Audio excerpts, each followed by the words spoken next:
Hey y'all, hey, what's up? It's your favorite embodied goddess, Nektara. Welcome back to another episode of the Sacred and Profane podcast. Hey, you guys, it is spooky season out here. I got the Palo Santo lit. I got a cup of hot tea. I hope you grab a cup of something warm, pull up, settle down, and tune in. Now, that last episode, I'm not gonna lie. I jumped in. The message was flowing. This today, I was like, what are we even going to talk about? What are we going to talk about? I don't know. So we're going to get some rooms out here. The first one is Othila. Wow, you guys, it's popping. We got Fehu and Raidho out here. So if you don't know your runes, listen up. Fehu is wealth associated with the goddess Freya. It's like one of the most well-known runes, most beloved runes out there. So Fehu came out. Othila, you guys, this is my favorite rune. This is the ancestors. This is like literally the ancestors coming through.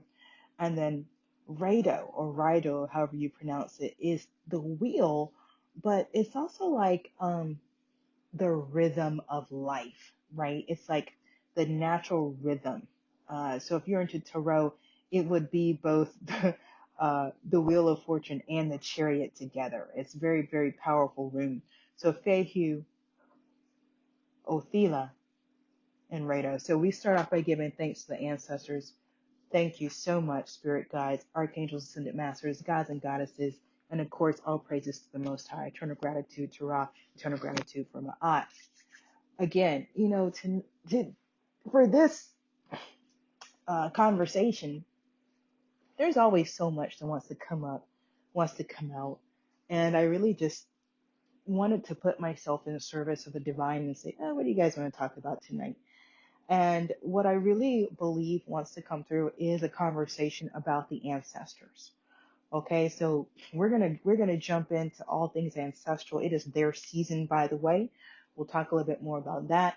And please know that whoever you are, wherever you are, you have ancestors. Okay, listen, if I'm an ancestor, all right.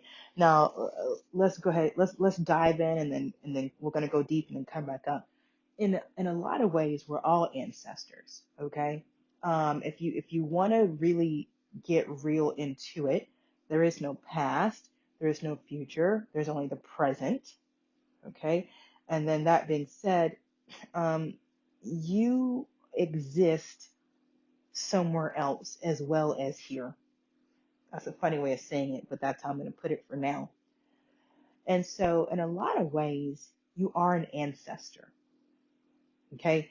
But for myself specifically, I was here a long time ago and now I'm back.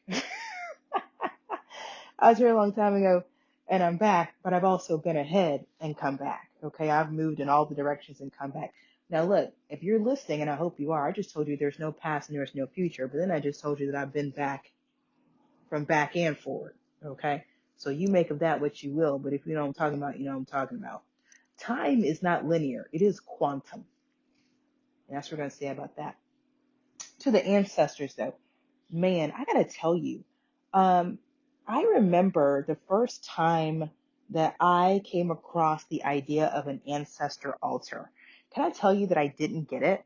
I was like, an ancestor altar? Why? Like, what? I don't think so. I don't, I'm good. Like, it's me, it's spirit, we're good, we Gucci, we're cool. And then I really began to understand um, life. I think really that's the right way to put it. I began to understand life. I began to look at my life through a different lens. I began to deepen my shadow work. And as I deepened my shadow work, I began to experience and finally fully accept that a lot of the challenges I was experiencing was karma from my ancestors. Okay. So, karma, you guys, you've heard this word. What is it? It's it's super simple. The law of mutual exchange, seed time and harvest. You reap what you sow. Okay. You reap what you sow. Now there's immediate karma and there's deferred karma. Okay. Now if you use the Hindu lexicon, or if you're familiar with the Hindu pantheon, karma is the negative effect of your actions, and dharma is the positive effects of your actions. So I am specifically talking about waking up to the realization that I was experiencing repeated patterns of negative impact in my life that I could not account for. You know what I'm talking about? I couldn't account for it. I had, by the time I was 22, experienced my own karma very clearly. I had done some things and then saw the impact of that in my life. Okay. This is a podcast for adults. This is 18 and over only.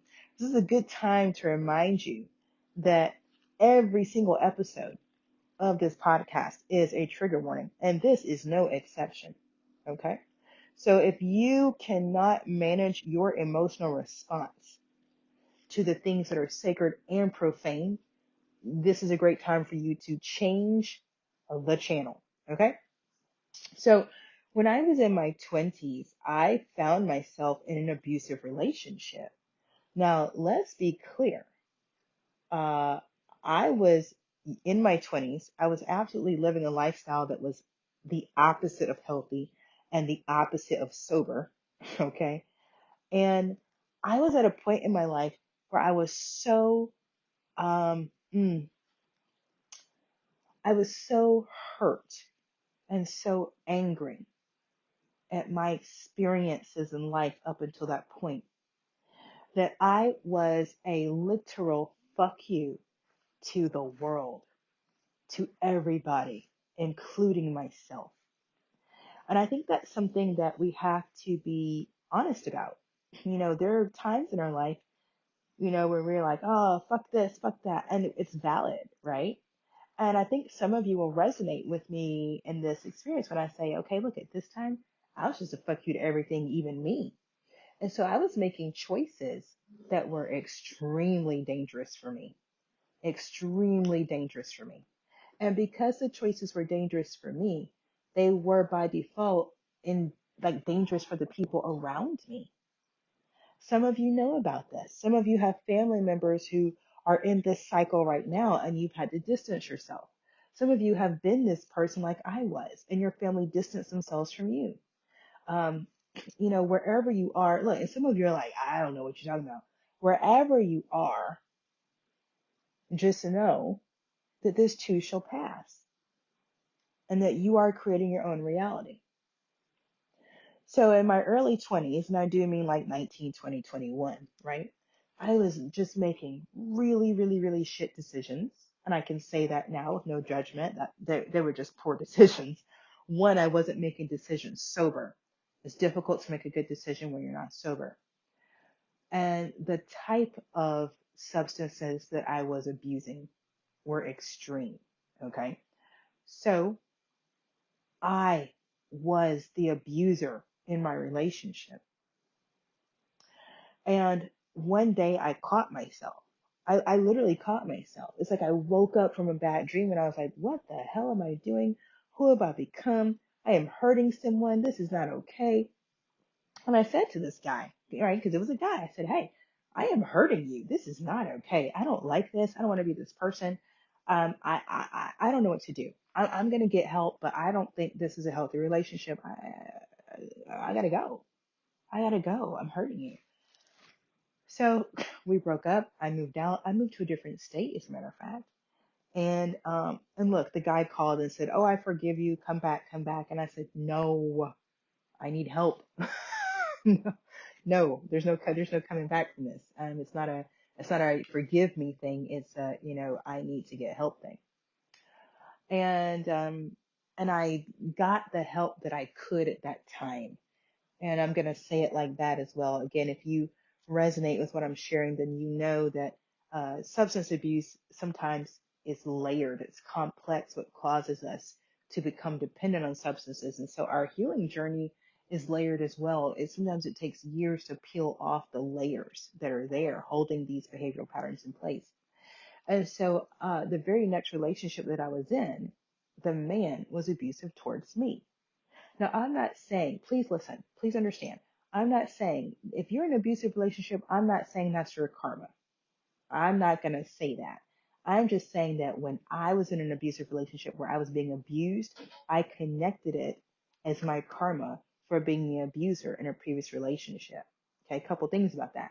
One, I then knew beyond a shadow of a doubt that karma was real. Okay, so 22 years old, I'm like, I think this is karma. I had heard of it. I was raised in a Southern Christian home, so karma isn't something we talked about, right? But at 22, I could put one and one together and go, oh, I think I know what this is. Now, the other thing that I got out of that situation is that whoever I am, karma is instant for me.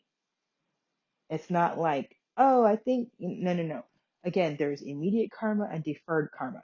Okay. In this lifetime, I am someone who experiences immediate karma. And I learned the hard way, literally. Okay. So now at this point in my life, 24 years later, people go, well, gosh, that person did this to you. You should get them back. You should retaliate. And I go, nope. No, I'm not. No, I'm not. Yeah, but they deserve it. No, yeah, you're right. And if I were to retaliate, it would be valid. But guess what? Baby, I experienced immediate karma. I'm not trying to do that. I've already lived that life. 20 years ago, I was dishing out all types of crap and I was getting served right back.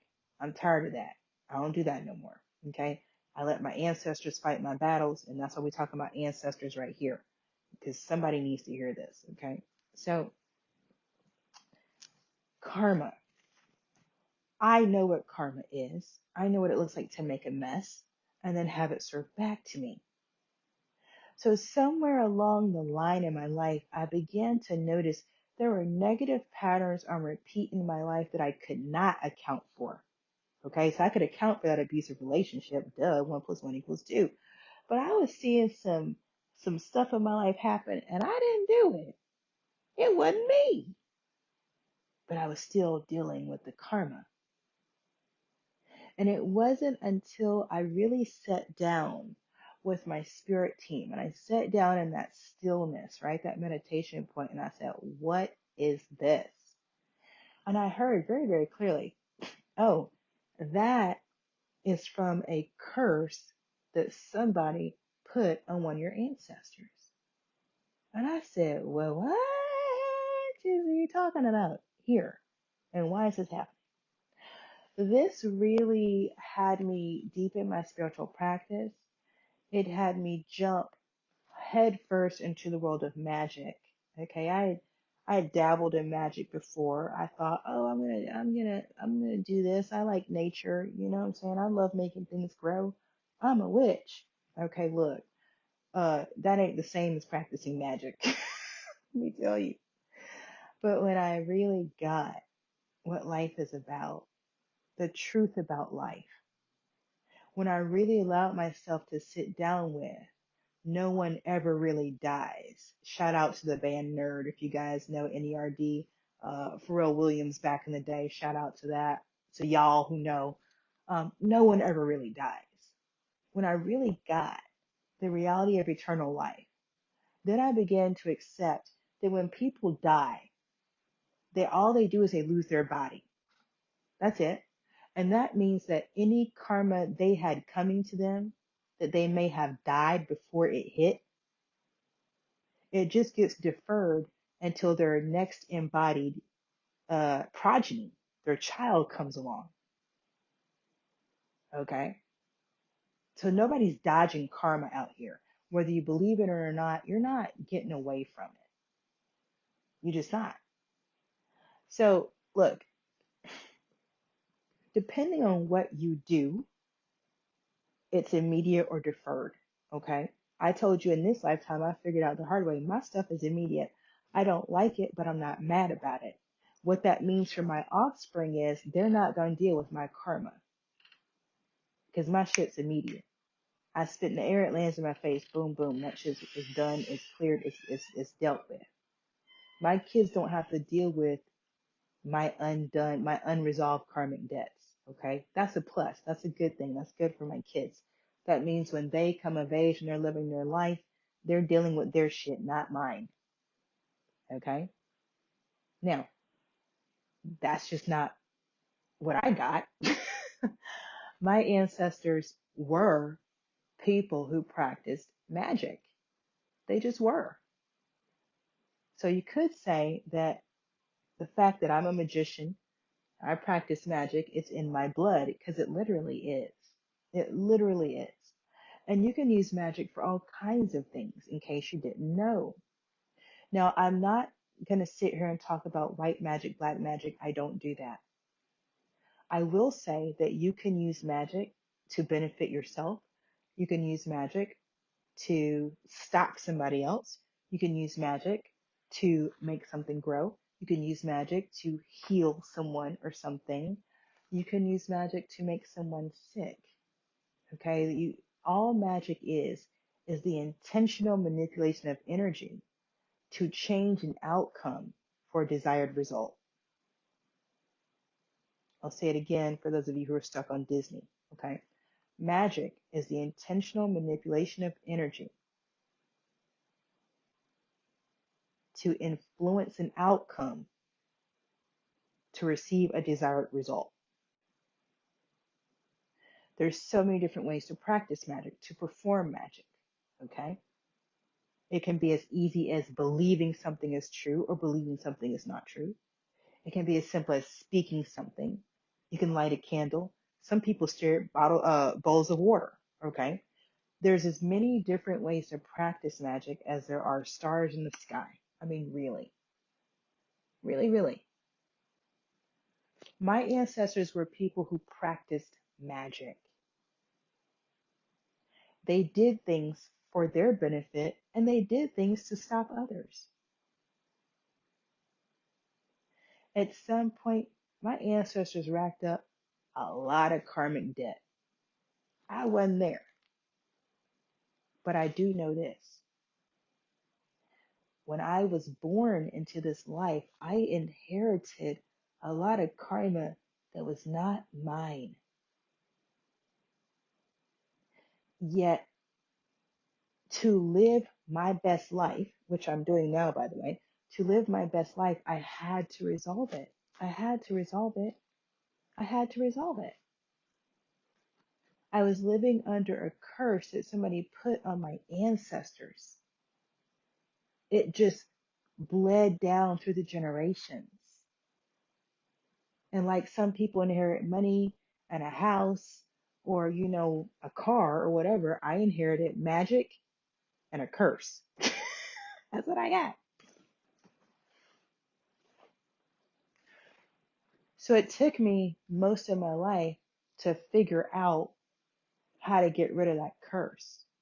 Okay. Which, oh my goodness, all praises to the Most High. That got done.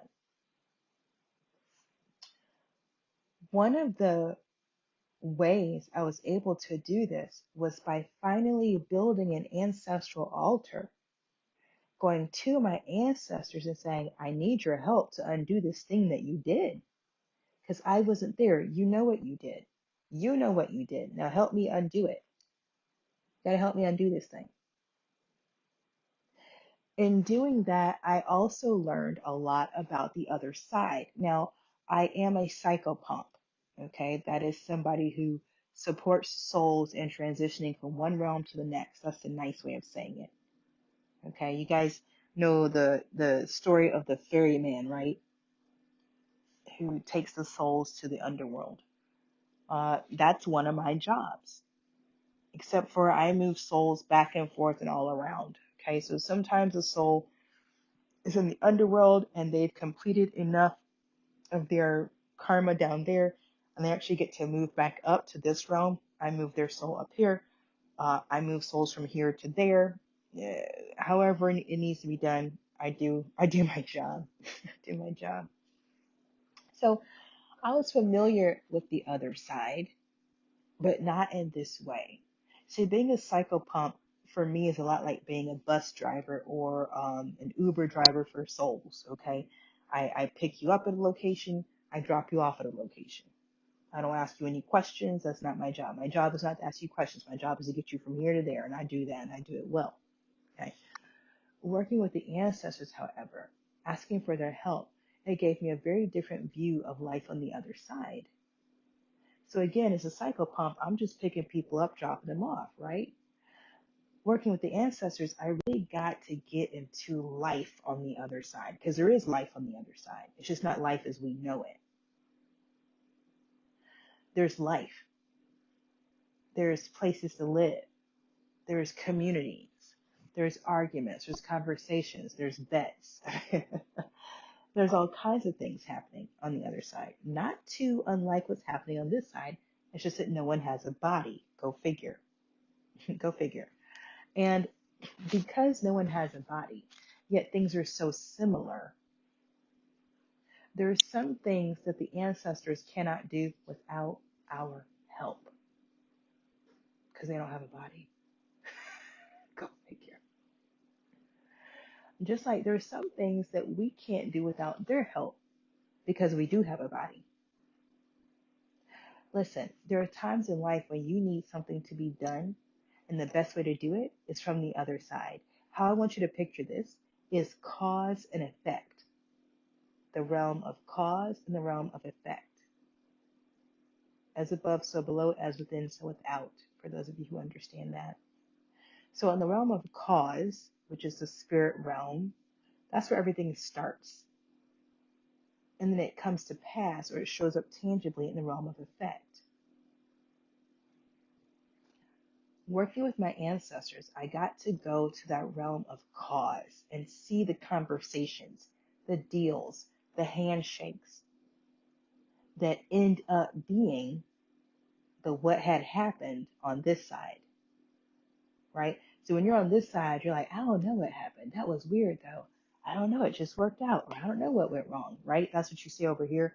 But the cause, the behind the scenes is on the other side where your ancestors are, where my ancestors are, where the spirit realm is, okay?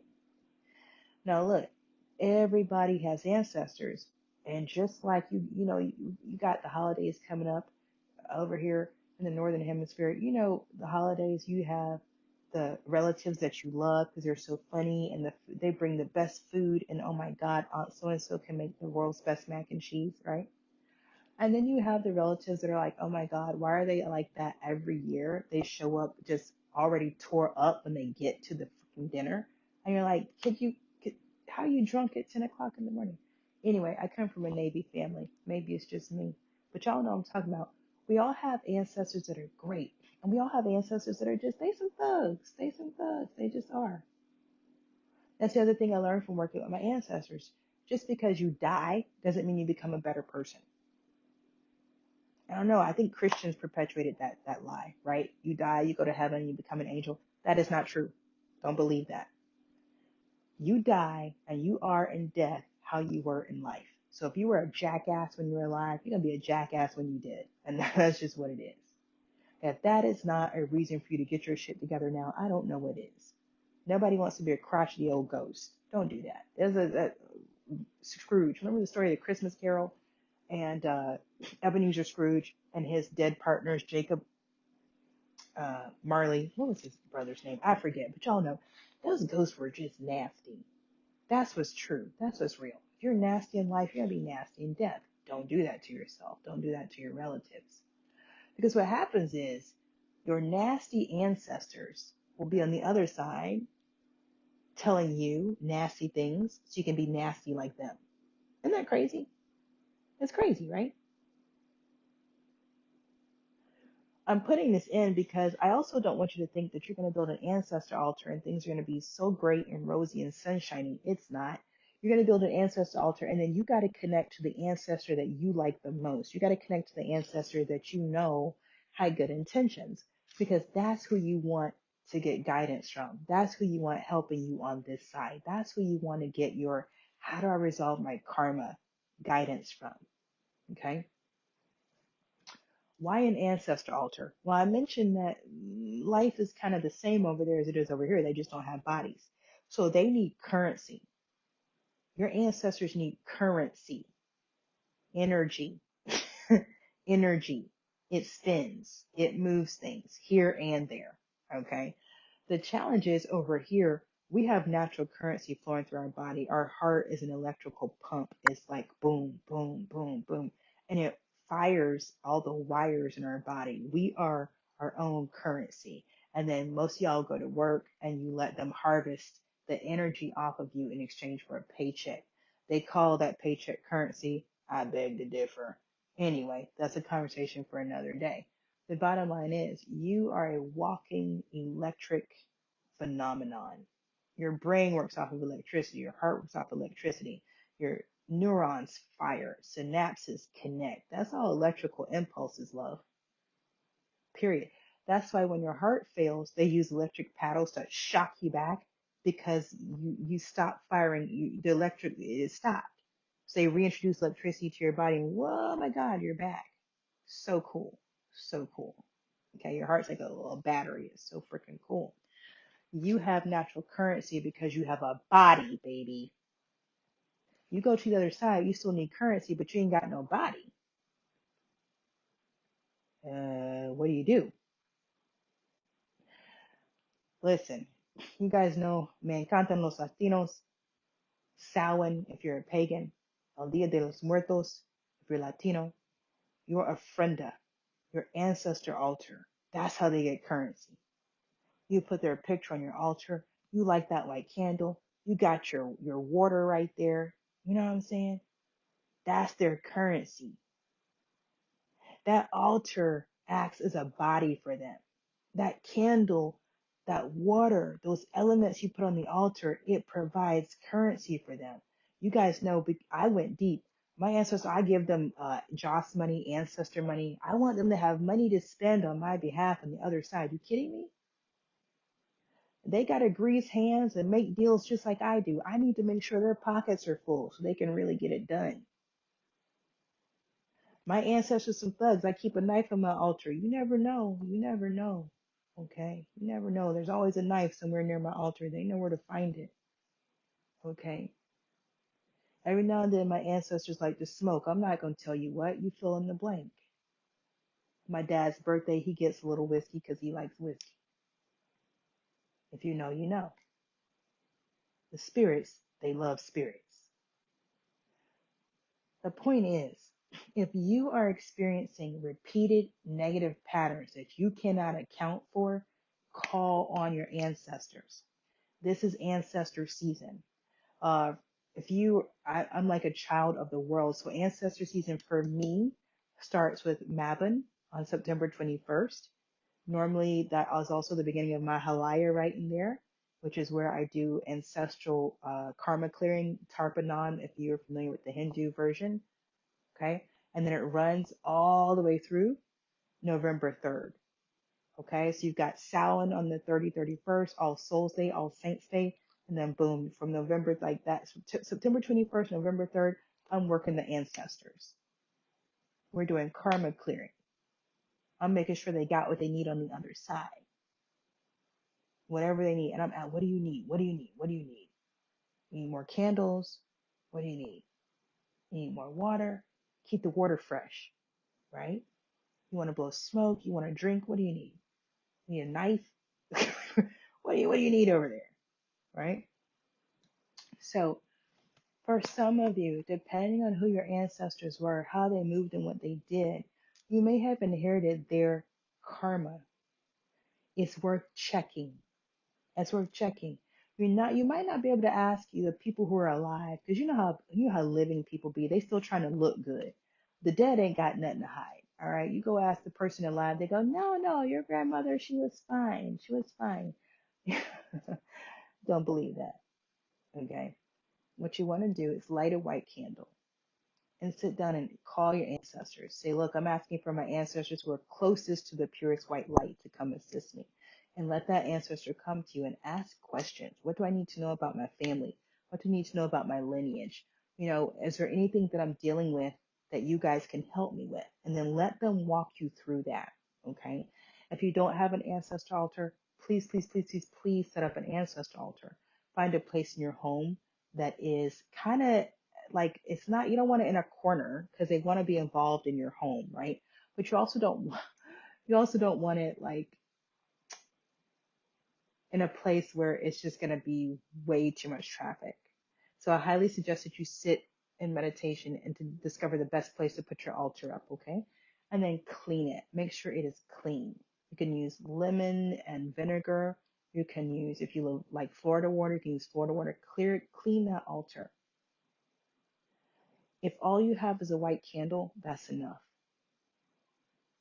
From there, let your ancestors guide you what they do and don't want. And I put it like that because different ancestors from different cultures like different things. So be careful trying to set up an altar according to someone else's culture. Ask your ancestors what they want, okay? My own blood is very mixed. My ancestors are very ancient. I have ancestors from ancient Greece, ancient Rome. A lot of my ancestors are from civilizations and cultures that don't exist anymore, okay? My more recent ancestors literally are thugs. So my ancestor altar is set up to encompass all of that. Okay, I've got candles, water, I've got shells. Like I said, I've got weapons. Okay, I've got whatever they ask for. I provide it. As the Shadow Queen, I've learned to work with both my ancestors who are great and my ancestors who are not so great. But that is my path. You will follow and honor your own path. What I want to leave you with in this episode is if you are on a spiritual path and you have not yet involved your ancestors, this is your invitation to do so. Moving forward, it's 2024. We are in this chaotic node, as the Galactics like to call it, until 2027. My love, ease your path. Invite your ancestors for support. Make your way as clear as possible. When the world around you is as crazy as you see this world is, take the opportunity to put some peace and ease in your life. Invite your ancestors in. Allow them to guide you safely through the storm, around the obstacles. Let them help you clear away karma that might be theirs. And that will make it a hell of a lot easier for you to clean up your own karma. That's what I have now. That's the message that wanted to come through. I hope this resonated with you. You all have ancestors. If you're already venerating your ancestors, ashe. And for those of you who are not, what are you waiting for? This is your call.